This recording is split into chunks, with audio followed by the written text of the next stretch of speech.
Greetings, fellow masters. It is I, the bell tolls. As promised, I'll now begin my series of videos concerning the MHX Altar materials. We're starting off with one of the gold mats, Cursed Beast Gallstones. I still hate that name.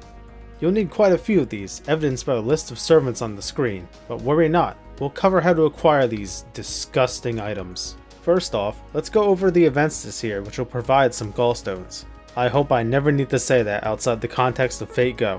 If you don't care about this segment, please skip to the timestamp listed. Anyway, Valentine's has 10 in the shop, and Berserker enemies in the Royal node can drop them. The Seraph event also has 10 in the shop, and the Only Heart BB node drops them. It's also called the Torso/Upper Body? This event seems weird. Moving on. Hunting Quest 3 will have a Gallstone node. The Rashomon rerun has a challenge quest which rewards 2 of them. The challenge quest for Summer 2 will give you 7, but you'll need to kill some pretty hefty demon boars if you want them. They range from 500,000 to 1,000,000 health, so these are some gallstones you'll really be working for. Later on, the Learning with Manga main quest will give you 1, literally, a single gallstone. The main quests of Dead Heat Summer Race will give you 4, every team has a node for it in their 4th round, and all the 25 and higher AP nodes on A Valley can drop it. If nothing I said made sense, then I don't blame you. You'll understand when the event comes around. Def Jail Summer Escape has 10 gallstones in the shop. For NeroFest 2019, the Mount U Downhill 40 AP node during the qualifiers has gallstones in the drop table, and you can get another 5 on top of that by clearing the 6th exhibition quest, the new set of quests, not the rerun. Great Battle at Himeji Castle has 10 for mission clears, and the Treasure Room and Armory nodes can drop it. Lastly, Merry Christmas in the Netherworld has 10 in the shop, along with 7 from the main quest. So to tally this up, you have a guaranteed 67 gallstones from events this year. This is assuming, of course, that the main quest drops always give you the same reward. If I'm wrong, please correct me and I'll make an amendment in the description. Now then, with the lengthy event explanation out of the way, let's get to the meat of this guide, where to actually farm these nasty things. The best node both NA and JP currently have is Mount Ebott in Babylon. Babylon? Babylonia? I feel like I call it both, so I'm just gonna stick to Babylon. It's easier that way. That aside, let's take a look at the wave compositions. This node comprises of all Berserkers, so our job is a little easier. Wave 1 is 2 enemies with 22.8k health. Not too hard, but not pushovers either. We might be using a Rash here, we might not. Wave 2 has 3 Meteor Boars of 42.8k health. A strong AoE is a must. Finally, Wave 3 is a single giant demon boar of a whopping 269.5k health. If any of you own Jalter or have one on your friends list, this is their time to shine. Now that we know what we're fighting, who shall we bring for the slaughter? First up, as always, is our humble free-to-play/cheap-to-play composition. We're starting off with Paracelsus, who acts as a budget Nitocris. His battery will give him 55% charge at level 1, and it only gets better from there. Sadly, he's one of the more expensive requirements to this comp, as you'll need him to be NP5 to reliably clear Wave 1. If not, he'll get them low enough to bust her down, so it's not a massive loss. NP5 obviously makes it more consistent, however. You're going to want to NP charge Craft Essence on him, but high speed incantation at higher levels will lower the barrier of entry significantly. For instance, at level 7, he can get by with a non-limit Broken Dragon's Meridian. Hopefully you have an event CE, however, as that's a worst case scenario. At around 7,000 attack and with an NP damage buffing CE, along with his arts buff, he should pretty consistently one-shot Wave 1. Let's move on to Wave 2. This man needs no introduction.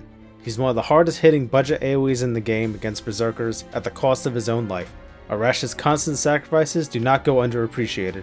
You will need an MLB'd Imaginary Element or non-MLB'd K-Scope and have his battery at level 7 minimum, but he's well worth the material investment. If not, you'll need to use some arts cards on the first wave to make up the missing NP gauge. At NP5 and 6,000 attack, you'll almost always one-shot the second wave. If not, they'll be at less than 1,000 health. Now then, let's move on to Wave 3. Here we have the most surprising choice to me, personally. Believe it or not, Rider Kentoki at NP5 does some of the highest damage to Berserkers in the game, only overshadowed by Skullhawk and Jalter. Wild, I know. So let's use this boy to the best of our abilities. Unfortunately, unless you have some serious buffs, he's not going to one-shot the final boar. He will, however, do an absolutely massive amount of damage to it. You're going to want to use Waver's attack buff, Kentoki's first skill 1000 Mile Sprint, and the quick buff from Royal Brand. Even with Kentoki's and the Royal Brand's buffs at level 1 and an MP damage CE, you can expect between 155 to 190,000 damage. And again, that's with level 1 buffs. You'll need around 10,000 attack for those numbers. Increase any of that, and you'll really be seeing some big damage.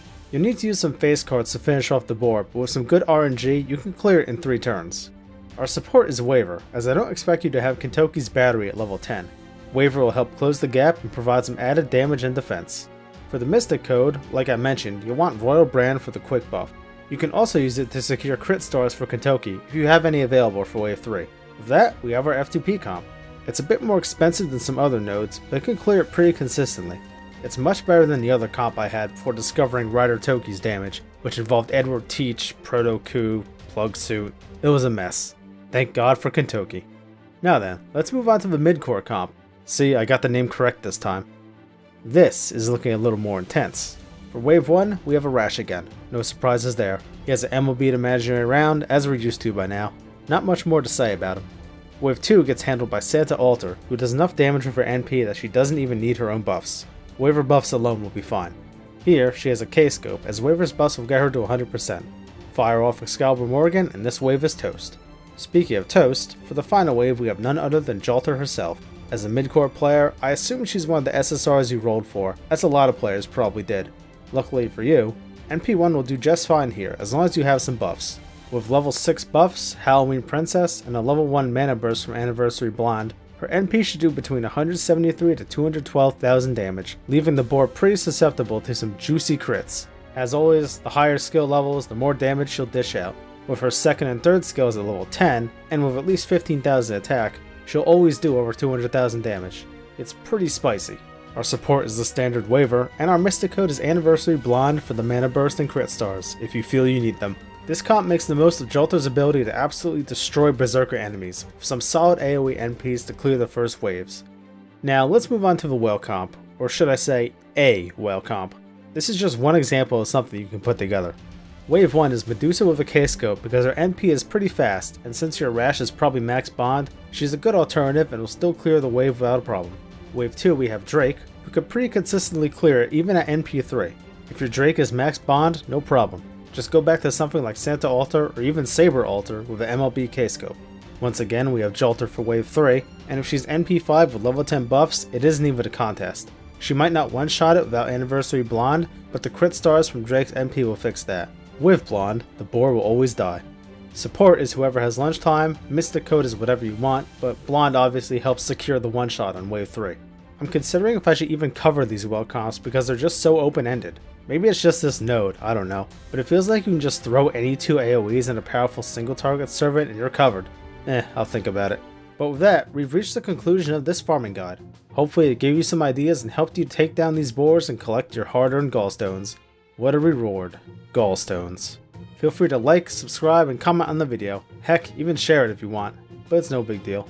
Also, I'd like to give a sincere thank you to my subscribers. There's over 100 of you now. I never expected to reach that milestone so soon, and I'm glad to have you here. So again, thank you for the support. As a little token of my appreciation, I'd like to give my viewers the opportunity to choose my next farming guide. So, just comment below what material you'd like a guide on next. I'll look through them and pick one at random. I'm only offering material suggestions for now, as I'd like to do upcoming servants in their release order. Now then, it's time to wrap things up here. I've already taken enough time out of your day. So farewell for now, fellow masters.